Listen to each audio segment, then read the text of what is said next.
Hey everyone, it's Derrick Broze with the Conscious Resistance Network, and we got some new Jeffrey Epstein news, so let's talk about that. But briefly, let me remind you to check out theconsciousresistance.com, bookmark our page, subscribe to our channels, follow us on Telegram, sign up for our text list. Just make sure you're getting our content and sharing it out, because we are independent, truly independent media, non-corporate media, and we rely upon you guys.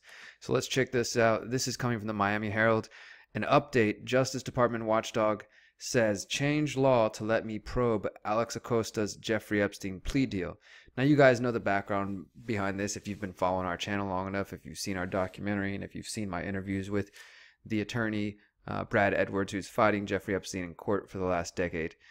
Essentially, what we have here is that after Epstein's December 4th trial and after the Miami Herald investigation and after my documentary, it seems that there are more people finally asking questions about Jeffrey Epstein, and we'll see what exactly happens. But the latest is, after all of that news came about and it was exposed once again and brought to the eyes of the mainstream, and exposed not only that Epstein had been accused of molesting dozens and raping and trafficking dozens of young girls, but actually 80 plus, somewhere in the hundreds of girls.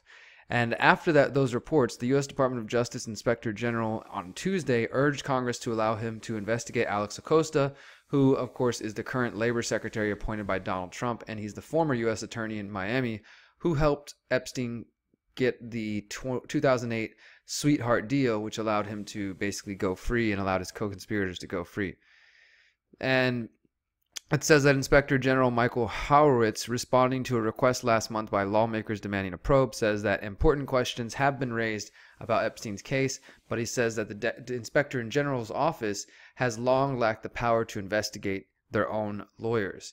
And the article says that unlike other federal agencies, the Justice Department insulates its lawyers from congressional and public scrutiny by directing internal affairs investigations to the Office of Professional Responsibility, just some other bureaucracy, which apparently does not release its findings.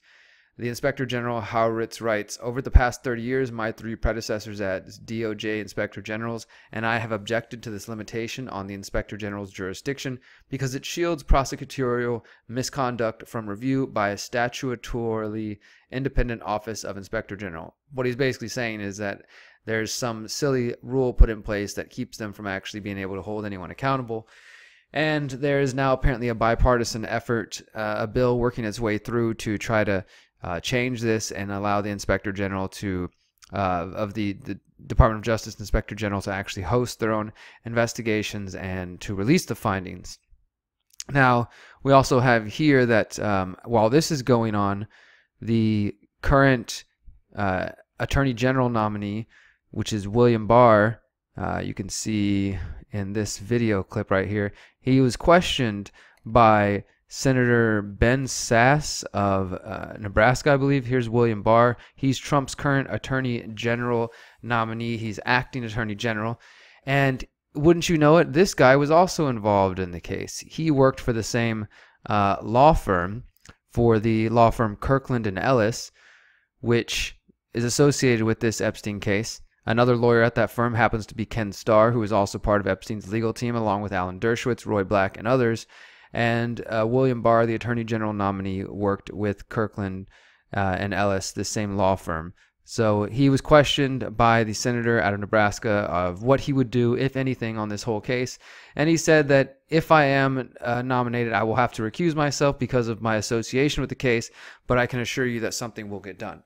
So, two interesting developments. Now, what the heck's going to happen to this? I don't know. I doubt anything. I wouldn't really put too much stock or faith or hope into these things, but I don't know. It's just the latest in a long line of, you know, more nothing burgers that people promising and claiming to go after Epstein and go after the people he's associated with. But it's quite clear that Epstein was being funded by somebody very powerful, and kept out of trouble by people very powerful. So that's what we got for now. Please stay tuned for another Epstein video coming up, where we finally look into the claim of whether or not Jeffrey Epstein is an agent of the Israeli Secret Service, the Israeli Mossad. So you don't want to miss that.